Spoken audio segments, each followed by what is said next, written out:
Now, Nation, whatever your opinion of metalcore may be, we have to admit one thing. There's something we always have to admit about these core bands, or any genre that we really undervalue in the scene, or see as an overpopulated element of metal. And that's the fact that there are some bands that are very positive influences in the genre, and there are some bands that are very good in the genres.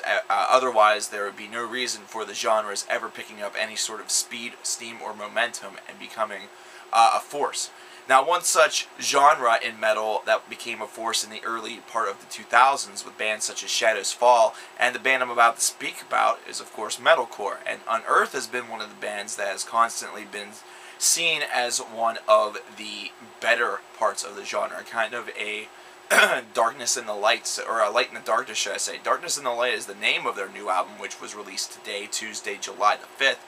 And it comes a few years after the release of The March, which was an album that was very well received both by critics and fans alike.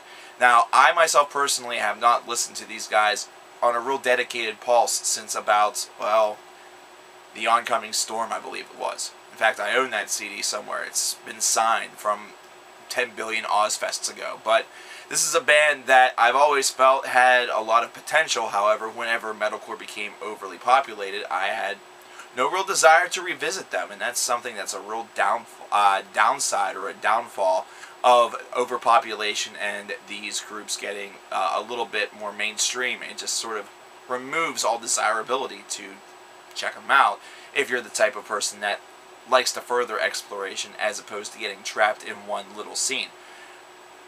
This is an album that's 11 tracks in length. It's 38 minutes long, about 38 and a half minutes long, which gives it a nice little run there, where it's not going to be too long, where it's going to bog you down with excessive amounts of filler, and it's going to be a quick listen where, if it's good, you're going to be able to enjoy it for the brief stay that it really gives you.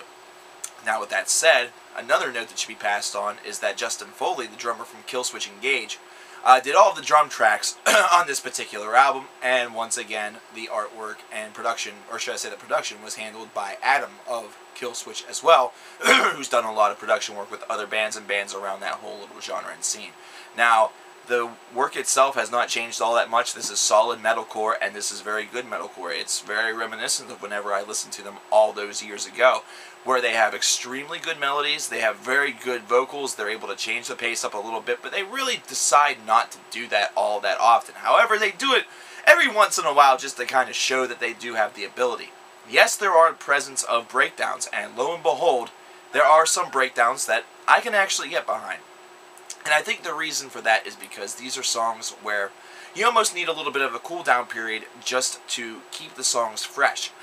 That is, instead of it being one particular thing all the way through, one particular idea all the way through, they kind of calm it down a little bit. They give it a little bit of a more metallic edge to kind of keep it from all becoming too singular, too simplified.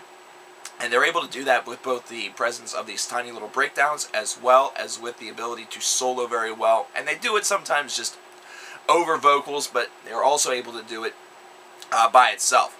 This is an album that goes by extremely quickly, and that's a good thing. Whenever albums go by quickly, that means that you are not tempted to turn them off. In fact, it means that you are, right there willing to stay for the long haul. And you're willing to stay there for the long haul because you're enjoying the experience. Well, I'm not going to say that this is a perfect record. It is metalcore after all, and metalcore after 10 to 11 tracks does have the ability and tends to get a little bit redundant. This is a solid work. This is a work that should not be slept on, and it's also one that should not be ignored. If you're a fan of metalcore at all, if you're able to tolerate it in any sort of glint, this is the band that you're probably going to want to turn to if you are looking to purchase a record in the metalcore genre this year. Overall, I have to say that this is a solid 7.75 to 8 out of 10. This is one of those records where I feel pretty strongly for the metalcore genre, as most of it I really can just see as status quo for a lot of bands. However, Unearth is one that's always kind of intrigued me and has always given me more than enough of a reason to say that metalcore has a little bit of hope.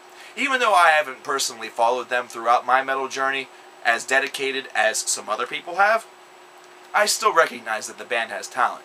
And the reason why I recognize that is because they execute it. And this is an album where they do. So this is coverkillernation recommending this album for you.